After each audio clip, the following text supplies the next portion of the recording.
Hello everyone, welcome back. तो एक नई क्लास में आपका स्वागत है। और लास्ट क्लास तक हम लोगों ने मैक्सवेल्स रिलेशन को देखा था, किस तरह से चारों इक्वेशंस को हम लोगों ने डिराइव किया था, किस तरह से उसकी शॉर्ट ट्रिक सीखी थी।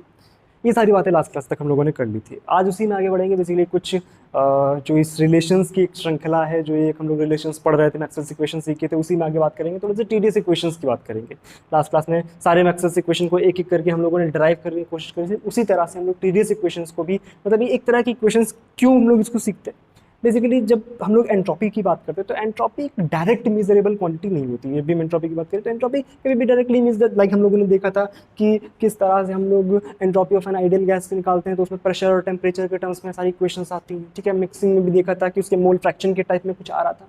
तो एंट्रोपी को हम लोग डायरेक्ट मेजर ही नहीं कर सकते, इस वजह से हम लोग प्रीवियस इक्वेशंस की हेल्प लेते हैं, जहाँ से कुछ measurable quantities like pressure, volume, temperature, इनके टर्म्स में हम लोग एंट्रोपी को लिखते हैं, जिससे कि एंट्रोपी को नापना आसान हो जाता है। ठीक है, क्या चीज? TDS equations.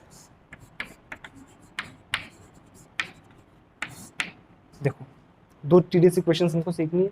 First of all हम लोग जो टीडीएस इक्वेशन लिखेंगे, इसमें डिराइव करेंगे कहाँ से? एंट्रोपी को लिखेंगे कुछ फंक्शन के। बेसिकली एंट्रोपी को हम लोग प्रेशर, वॉल्यूम, टेम्परेचर, इनसे रिप्रेजेंट करने की कोशिश करेंगे। यहाँ से हम लोग ये डिराइव करने की कोशिश करेंगे। तो फर्स्ट ऑफ ऑल हम लोग एंट्रोपी को, मैंने सारी बातें पहले भी डिस्कस करी है, एंट्रोपी को हम लोग इस तरह से लिख सकते हैं, entropy as a function of volume and temperature. ठीक है, entropy as a function of volume and temperature. यहाँ से हम लोग इसको इस तरह से लिख सकते हैं, D S is equal to क्या? डेल एस बाई, सारी बातें पहले कर चुके हैं, याद है? At constant temperature into D V plus del S upon del T at constant volume into D T. सही है। पूरी इक्वेशन में टी का मल्टीप्लाई करा दो। क्या करा दो? टी का मल्टीप्लाई। टीडीएस इक्वेशन बनाने की कोशिश कर रहे हैं। देखो, T D S is equal to, इस टर्म को पहले लिख लो, इज इक्वल टू क्या आ जाएगा? T del S by del T at constant V into D T plus, यहाँ पे आ जाओ, T del S by del V at constant temperature into D V. क्या मेरी बात क्लियर है? सही है। ये देखो क्या लिखा हुआ है, सही करो इसको, अंदर ले जाएंगे, क्या बचेगा? ये T D S by D T, यानी क्या बन गया? ये D Q by D T, यानी क्या बन गया हमारे पास? सी वी। सही लिखा है। सी वी क्या था हमारे पास? सी वी था हमारे पास del Q by del T at constant volume is equal to del U by del T at constant volume. इस तरह से हम लोगों ने लिखा था, वही बन गया, इंटू डी टी। फिर यहाँ पर आ जाओ, plus T del S by del V at constant temperature into T V. देखो, मैंने क्या बोला आपसे कि हमें एंट्रोपी को एज अ इस तरह की क्वांटिटीज के फॉर्म में लिख देना है, जहां से हम उसको मेजर कर सके आसानी से। अगर हमें मेजर करना है तो अभी देखो, इधर हमें स्पेसिफिक हीट मिल गई, यहाँ पे टेम्परेचर का कुछ टर्म है, यहाँ पे टेम्परेचर का कुछ टर्म है, यहाँ पे चेंज इन वॉल्यूम है, लेकिन यहाँ पर अभी भी एंट्रोपी का कुछ टर्म आ रहा है। इसको अभी भी कुछ परिवर्तन की आवश्यकता है, अर्थात यहाँ से इसको बदलेंगे किस तरह से? Del S by del V, मैं लिख लेता हूँ, del S by del V at constant temperature. याद करो, हम लोगों ने कुछ इक्वेशंस देखे थे, मैक्सवेल्स इक्वेशन। इसको परिवर्तित करेंगे, किस तरह से चेंज करेंगे? यहाँ पर अगर एस है तो नीचे क्या आएगा? टी। यहाँ पर अगर वी है तो ऊपर क्या आएगा? Del P. ठीक है, यहाँ पर कांस्टेंट टी था, वी के रेस्पेक्ट में क्या था? यहाँ पे कांस्टेंट, यहाँ पे टी के रेस्पेक्ट में तो कांस्टेंट वी। और बताया था जब भी एस पी और टी वी हो जाएगा, वहाँ पर पॉजिटिव पॉजिटिव रिलेशन आएगा। अर्थात del S by del V at constant temperature की जगह del P by del T at constant volume भी लिखा जा सकता है। अर्थात इस इक्वेशन को हम लोग करेक्ट करके कुछ इस तरह से लिख सकते हैं, T D S, T D S is equal to, T D S is equal to C V D T, C V D T plus T del S by del V की जगह ये कर दो, del P by del T at constant volume into D V. ये होती है हमारे पास first TDS equation. अब देखो, सारी मेजरेबल, हमने एंट्रोपी को एक तरह से सारी मेजरेबल क्वांटिटीज के टर्म्स में लिख दिया है।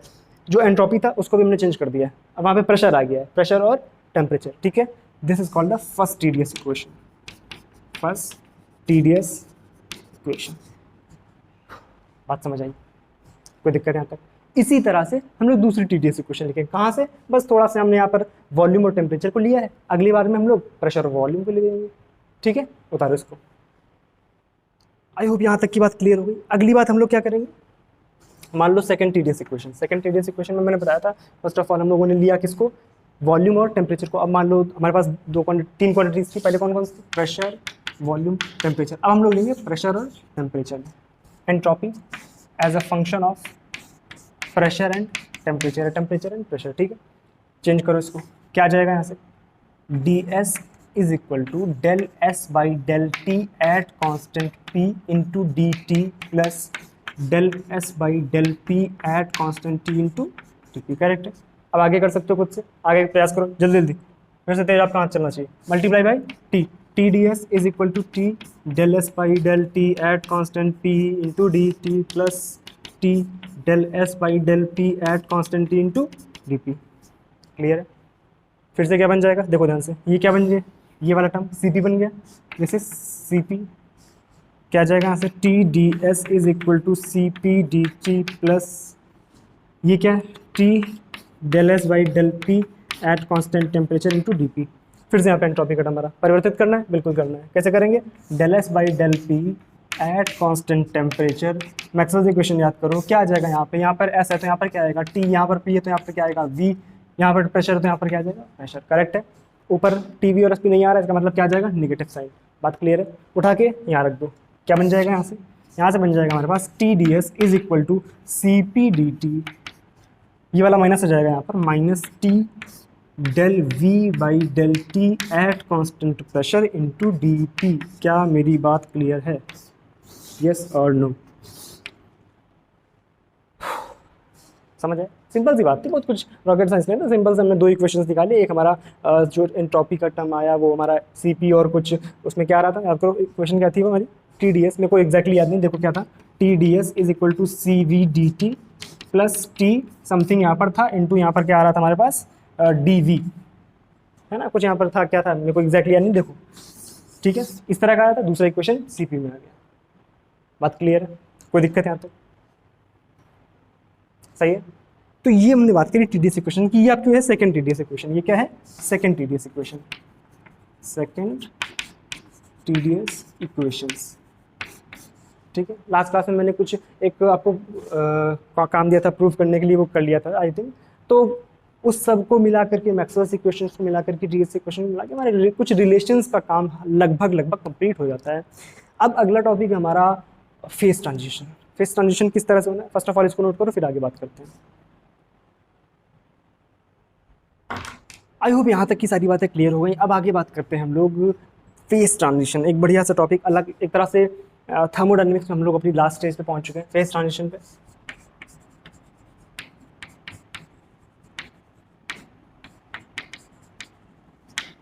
बहुत ज़्यादा डीप में नहीं जाना, जितना ज़रूरी है उतना सीखने का प्रयास करेंगे, लेकिन फिर भी मैं कोशिश करूँगा कि आपको एक फील दे सकूँ फेज ट्रांजिशन का, ठीक है। तो शुरुआत करेंगे हम लोग एक कर्व से। आपने अपनी पिछली कक्षाओं में भी देखा होगा इस तरह का कर्व, एक पीटी कर्व जिसको बोलते हैं, जिसमें हम लोग अलग अलग तरह के फेज ट्रांजिशन को समझते हैं। बेसिक से शुरुआत करते हैं। कभी भी हमारे पास जो तीन स्टेट्स होती हैं, like solid, liquid and gas, ठीक है, इसमें जब भी एक जगह से दूसरी जगह पे हमें जब ट्रांजिशन करना होता है, लाइक सॉलिड से लिक्विड में जाना है, ठीक है, या लिक्विड से सॉलिड में जाना है, लाइक लिक्विड से गैस में जाना है या गैस से लिक्विड में जाना है, तो हम किस तरह से यहाँ पर जाना होता है, इसकी एक अच्छी सी एक पूरी क्रियाविधि होती है, उसको यहाँ पर धीरे धीरे समझने का प्रयास करेंगे। फर्स्ट ऑफ ऑल, लाइक यहाँ पर जब भी हम सॉलिड की बात कर रहे हैं तो यहाँ पे एक चीज़ ध्यान रखनी है, यहाँ पर किसी भी तरह का सॉलिड, हम लोग जनरली क्रिस्टलाइन सॉलिड की यहाँ पर बात कर रहे हैं, कौन सा क्रिस्टलाइन, ये दिमाग में रखना है, ठीक है, क्योंकि अलग अलग तरह के सॉलिड हो सकते हैं, उसके लिए कर्व जो है थोड़ा सा इधर उधर हो सकता है, ठीक है। तो फर्स्ट ऑफ ऑल मान लो हमें लिक्विड गैस का ट्रांजिशन होना है, तो वहाँ पर कुछ इस तरह का आपको कर्व देखने को मिलता है वहाँ पर, इस तरह से, ठीक है। इस तरफ मान लो हमारे पास लिक्विड था, इस तरफ हमारे पास गैस था, यहाँ पे ये कर्व एंड भी होता है, ठीक है। समझेंगे अभी किस किस तरह से, भी बहुत ज़्यादा इसमें डीप में जाने की ज़रूरत है, समझते हैं, ठीक है। इसके बाद जब भी सॉलिड और लिक्विड का ट्रांजिशन होता है तो उसको इस कर्व से दिखाते हैं, कुछ इस कर्व से, सॉरी,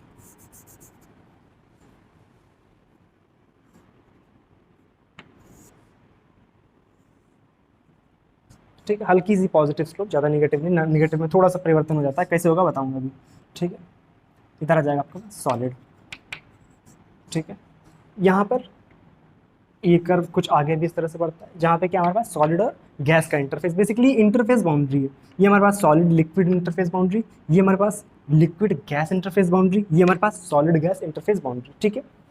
यहाँ पर इस पॉइंट को, ये जो पॉइंट है यहाँ पर तीनों फेजेस आपस में आपको मिलते हुए दिख रहे होंगे। इस पॉइंट को बोलते हैं हम लोग ट्रिपल पॉइंट। क्या बोलते हैं? Triple point. ठीक है, यहां पर ये जो कर्व है ये कुछ एंड नहीं होता है, ये कर्व इस तरह से बढ़ता रहता है, इस तरह से बढ़ता रहता है और ऊपर इस तरह लगातार चलता रहता है। ठीक है, लेकिन इस कर्व में आपको देखने को मिल रहा होगा, यहाँ पर मैंने पॉइंट बनाया हुआ है, इस तरह से एक बड़ा सा पॉइंट बनाया हुआ है, लेकिन इस कर्व में ऐसा कुछ भी नहीं है। बात समझने का प्रयास करना, यानी लिक्विड गैस जो कर्व है ये यहाँ पर आकर के एंड होता है, परंतु इसका कोई अंत नहीं है। इस पॉइंट को जहाँ पर ये फिनिश हो रहा है आकर के, इसको बोलते हैं हम लोग क्रिटिकल पॉइंट। क्या बोलते हैं? Critical point. अच्छा, अब एक चीज समझने का प्रयास करो। मान लो इस कर्व को हम लोग जूम करके देख रहे हैं, ठीक है, ये वाला कर्व लिक्विड गैस कर्व, ये कर्व है इस तरह से। ठीक है, ये हमारे पास ट्रिपल पॉइंट, ये हमारे पास क्रिटिकल पॉइंट। ठीक, इधर लिक्विड है और इधर गैस है। मान लो हमारे पास कोई एक लिक्विड यहाँ पर कहीं पर है, ठीक है, इस जगह पर पॉइंट ए पर कहीं है। ठीक है, और उसको हमने क्या किया? हीट देना शुरू किया, उसको हमने हीट देना शुरू किया, और वो हीट इस तरह से दी कि वो लिक्विड को क्रॉस करके गैस में पहुंचा, इस तरह से। मान लो बी पोजीशन पर पहुंचा। करेक्ट है? कोई दिक्कत?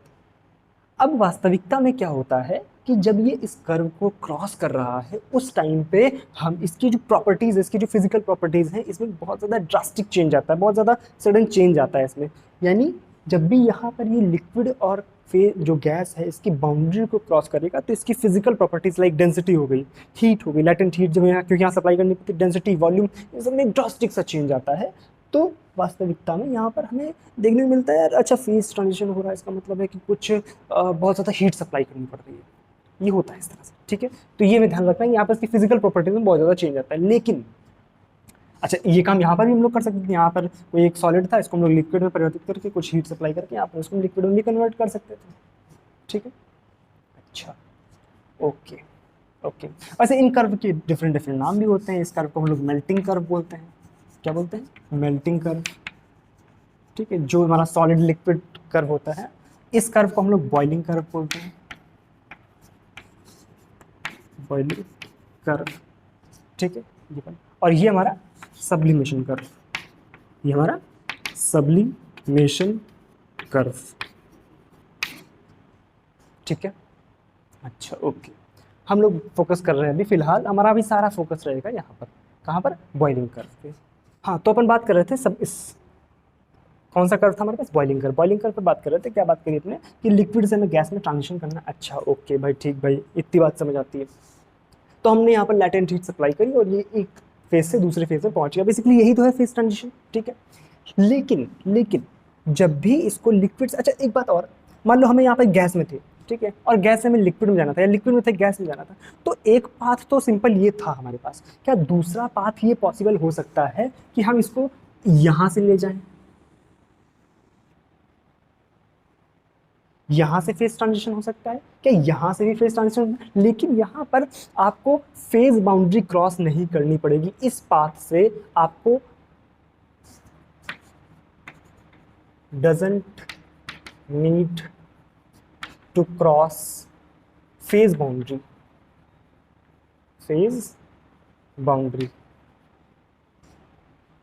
इसका मतलब है कि जब यहां से यहां ट्रांजिशन होगा तो हमें कोई भी फेज बाउंड्री नहीं क्रॉस करनी पड़ेगी, यानी बहुत स्लो प्रोसेस होगा। और स्लो प्रोसेस होगा, यहाँ पर कोई हमें अचानक से हीट नहीं ट्रांसफर करनी पड़ेगी। मतलब इसी वजह से बोलते हैं ना, अभी आगे समझेंगे, यहाँ पर हमें कोई अचानक से हीट नहीं सप्लाई करनी पड़ेगी। यहाँ धीरे धीरे धीरे धीरे धीरे धीरे अपने आप इसमें ये चेंज होता रहेगा। और दूसरी चीज़, इसकी फिजिकल प्रॉपर्टीज में सडन चेंज नहीं आएगा। लाइक वॉल्यूम जो है सडनली चेंज नहीं होगा, अब धीरे धीरे धीरे धीरे चेंज होगा। ठीक है, यहाँ पर क्या था? सडनली चेंज, क्योंकि यहाँ पर बाउंड्री तुरंत क्रॉस करनी पड़ेगी। लेकिन यहाँ पर इस तरह का कुछ भी काम नहीं होता है। बात समझ आ रही है? ये हमारे पास पाथ 1 है, ये हमारे पास पाथ 2 है। पाथ 1 में लैटेंट हीट सप्लाई कर रहे थे, तो एक फेज से दूसरे फेज में कन्वर्ट हो रहा था। बेसिकली पुरानी भाषा में इसी को बोलते हैं फर्स्ट ऑर्डर फेज ट्रांजिशन, जहाँ पर हमें लैटेंट हीट सप्लाई करनी पड़ रही है, इसकी फिजिकल प्रॉपर्टीज में ड्रास्टिक चेंज आ रहा है। ऑब्वियस सी बात है आएगा, ठीक है। लेकिन यहाँ पर क्या है, बहुत स्लो प्रोसेस में अपन धीरे धीरे धीरे धीरे धीरे धीरे करके without crossing a phase boundary हम लोग एक जगह से दूसरी जगह पर जा रहे थे, कोई भी फेज बाउंड्री क्रॉस नहीं करनी पड़ी, अर्थात यहाँ पर कोई भी लैटेंट हीट सप्लाई नहीं करनी पड़ेगी। कॉमन सेंस की बात है ना यार, जब यहाँ पे कोई हमने फेज बाउंड्री क्रॉस ही नहीं करी तो लैटेंट हीट किस बात की, नो लैटेंट हीट रिक्वायर्ड।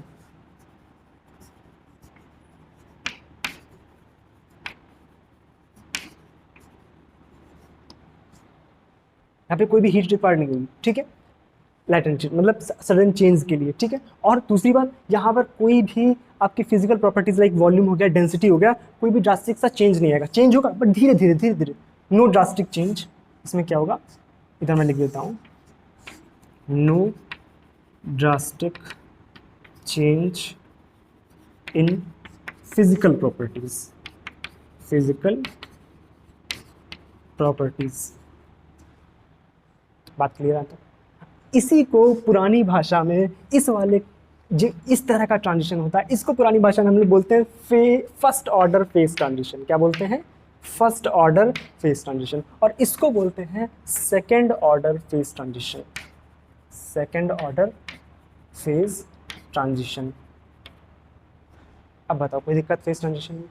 बिल्कुल सिंपल सी बात है, किस तरह से एक जगह से दूसरी जगह जाना है, कहाँ पर फर्स्ट ऑर्डर फेज ट्रांजिशन होगा, कहाँ पर सेकेंड ऑर्डर फेज ट्रांजिशन होगा, क्यों प्रॉपर्टीज में चेंज आएगा, किन किन प्रॉपर्टीज में चेंज आएगा, किस में लैटेंट हीट सप्लाई करनी पड़ेगी, किस में नहीं करनी पड़ेगी, क्या सारी बातें क्लियर है? क्या सारी बातें क्लियर है? Right in the comment section, अभी कभी लिखो फटाक से, समझ आ गया ना। तो ये था basic introduction about phase transition. अब हमें देखना है कि इसके मैथमेटिकल फॉर्म किस तरह से होते हैं। लाइक अगर यहाँ से यहाँ फर्स्ट ऑर्डर फेज ट्रांजिशन हो रहा है तो वहाँ पे किस तरह से, अब हम लोग उसको मैथमेटिकली देखेंगे, ठीक है, अनफेस्ट क्लासिफिकेशन बोलते हैं इसको, अगली क्लास में देखेंगे किस तरह से होता है ये, ठीक है, किस तरह से इसको चेंज करना है और क्या क्या मैथमेटिकल इक्वेशंस इसमें इन्वॉल्व होते हैं, इसको हम लोग देखेंगे अगली क्लास में, ठीक है। आई होप यहाँ तक की बात क्लियर हो गई होगी, ठीक है। फर्स्ट ऑफ ऑल इसको उतारो। तो चलो मिलते हैं अगली क्लास में। इस क्लास को थोड़ा सा दिमाग में रख के अगली क्लास देखना है आपको, ठीक है। अब अगली क्लास में हम लोग इसके थोड़ी मैथमेटिकल इक्वेशंस की बात करेंगे, ठीक है। हालांकि आज का काम बहुत लंबा नहीं चला, मैंने सिर्फ इंट्रोडक्शन दिया है ताकि ऑब्जर्व थोड़ा सा ही हो जाए, फिर उसके बाद मैथमेटिकल इक्वेशंस दे दूंगा ताकि उसको ऑब्जर्व करना आसान हो जाए, ठीक है। तो आज हम लोगों ने क्या देखा, first of all 2 TDS equations देखी और हमने इंट्रोडक्शन देखा किस तरह से फेज ट्रांजिशन होता है। अब अगली क्लास में सारे मैथमेटिकल इक्वेशंस देख लेंगे और इस फेज ट्रांजिशन को अपन खत्म कर देंगे, ठीक है। चलो मिलते हैं अगली क्लास में। अगर कोई डाउट हो तो नीचे कमेंट सेक्शन में लिख देना, और अगर कुछ बात करनी हो तो टेलीग्राम ग्रुप का लिंक डिस्क्रिप्शन में है, टेलीग्राम चैनल का लिंक डिस्क्रिप्शन में, जहाँ पे नोट्स अपलोड होंगे, जाकर के उसको ज्वाइन कर लो। और मिलते हैं अगली क्लास में, तब तक के लिए thank you so much, bye bye.